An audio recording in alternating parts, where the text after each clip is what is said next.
एक शख्स के यहाँ दो बेटियां थीं। इनमें से एक इसने किसान के साथ बया दी और दूसरी की शादी कम्हार के साथ कर दी। 1 साल बाद इस शख्स ने अपनी बेटियों से मिलने के लिए रखत सफ़र बांधा तो वो सबसे पहले किसान की बीवी के पास गया, जिसने खुशी और गर्मजोशी से इसका इस्तकबाल किया। जब इसने इससे इसका हाल पूछा तो इसने कहा, मेरे शौहर ने ज़मीन किराए पर ली है और उधार के पैसों से बीज खरीदा है। अगर बारिश हुई तो हमारे हालात बेहतर हो जाएंगे और अगर बारिश नहीं होती तो हम मुसीबत में पड़ जाएंगे।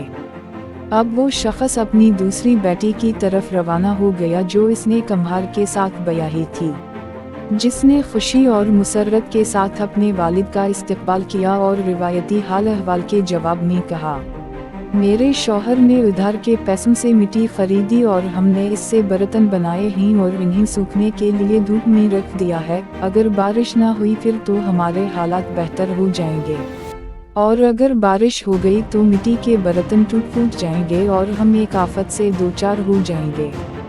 जब वो शख्स अपने घर को लौटा तो बीवी ने अपनी दोनों बेटियों के हालात के बारे में पूछा तो इसने इससे कहा, अगर बारिश हो जाए तब भी अल्लाह का शुक्र अदा करो और बारिश ना हो तब भी अल्लाह का शुक्र अदा करना।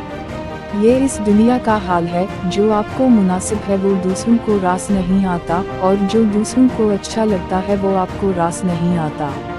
आपने इससे किया नतीजा अखज़ किया। आपके राय का इंतज़ार रहेगा।